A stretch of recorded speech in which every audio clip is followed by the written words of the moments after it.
Hey, this is Jared, RikaKazak Bartlett, bringing you another video for LegoPoker.com, and today I'm bringing you guys a video all about pocket aces. So, as most of you probably know, I'm typically the full ring tournament guy. Usually full ring cash games is what I talk to you guys about. However, this particular video is going to be mostly focused on full ring cash, a little bit full ring tournaments, but the whole theme, the whole idea is I just want to cover creative or non-standard line for pocket aces. Now, a lot of people might be thinking, why are we talking about one specific hand when you can be dealt so many hands? Well, the big reason is pocket aces determines it's a huge factor in our overall win rate. Way back when Poker Tracker was first, the original Poker Tracker first came out, I got it and I took a look at how much I won based on different hands. And one thing I noticed was 48% of my win rate, so 48% of the money I won overall, came from pocket aces. And then kings were like 21, 22%. I can't remember the exact percent.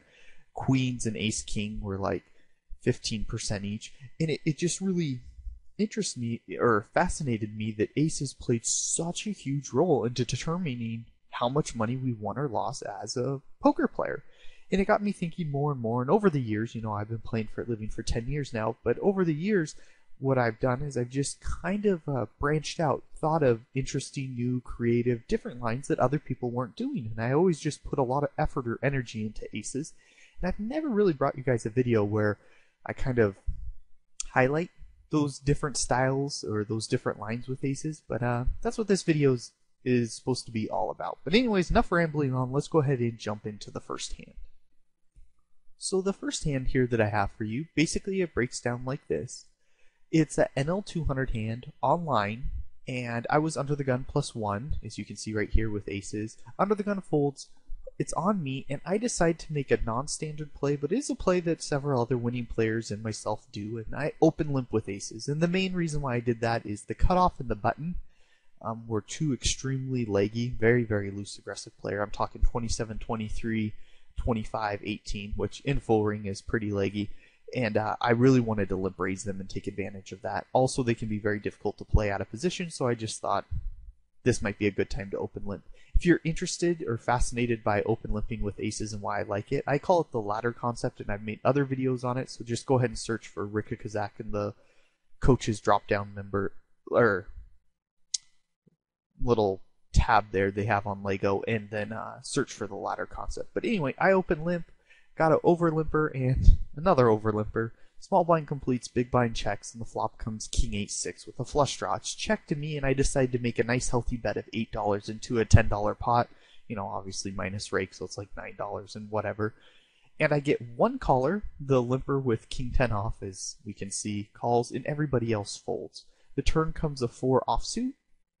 I decide to bet a nice healthy amount again because I think pretty much all of the limpers in the caller's range is going to be king X, flush draws, or straight draws, something like 9-7, jack 10 of diamonds, king 10, king jack. All those type of hands are really, because it was 5-way, I think he's really got a decent, reasonable hand. And so I think betting 20 into 26, minus rake, so I guess I was really betting like 20 into 25, really charges those draws and is going to build the pot because I don't think he ever folds a king.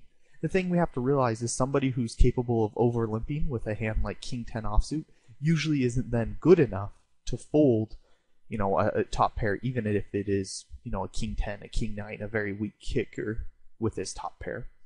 The river comes a 6 off, so obviously all the draws miss, and I'm really putting the decision, do I want to triple barrel, or do I want to try to, check call, really with the intention of getting something like a diamond draw to bluff or a 9-7, and I elected to bet, and I actually think betting is slightly better. A lot of coaches in this spot will say it doesn't really matter. You can check, check call to induce bluffs, you can bet, really doesn't matter what you do.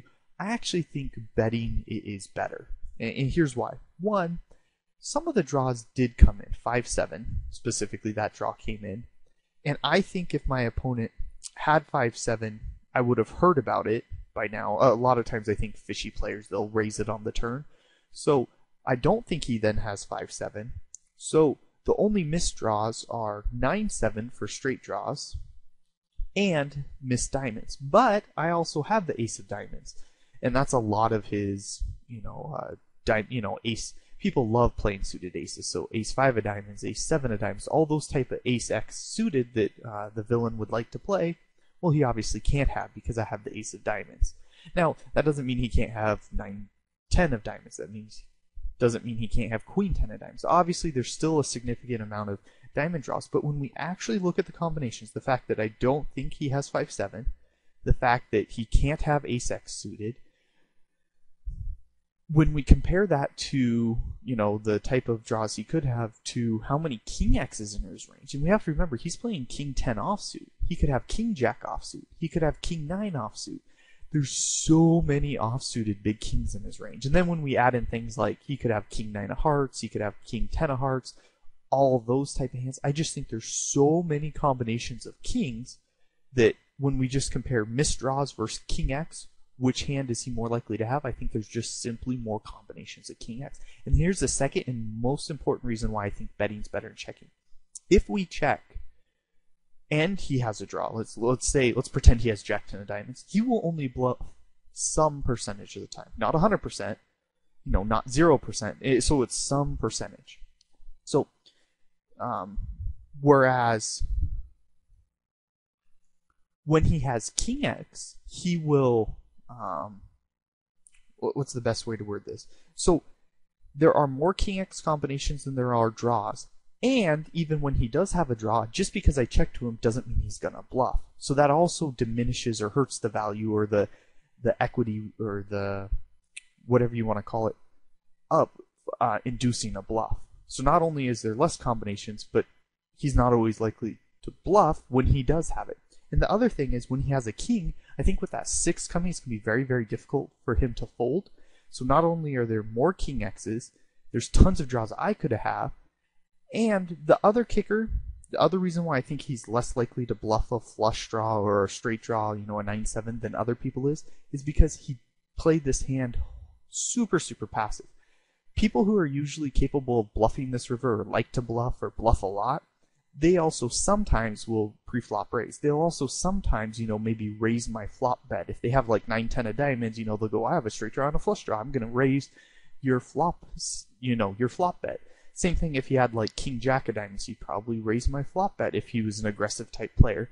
So because he doesn't seem to be an aggressive player, it makes it even less likely that he's going to bluff if he did have jack 10 of diamonds. I checked to him. So hopefully all that makes sense. It's not, if you did check to him on the river hoping to induce, I do think that you are going to get value from it. There is a valid argument towards inducing on the river. But I still think it's better to bet because he seems a little passive. There's way more king X's than missed draws in his range. And overall, I just think those two things make it way more profitable. But I'm going to stop droning on about that. Hopefully that makes sense. If you have any questions about it, if I didn't do a good enough job explaining it, feel free to post in the comment section. And we can kind of also maybe do the math behind it. But let's go ahead, enough talking about that, and go on to the next hand.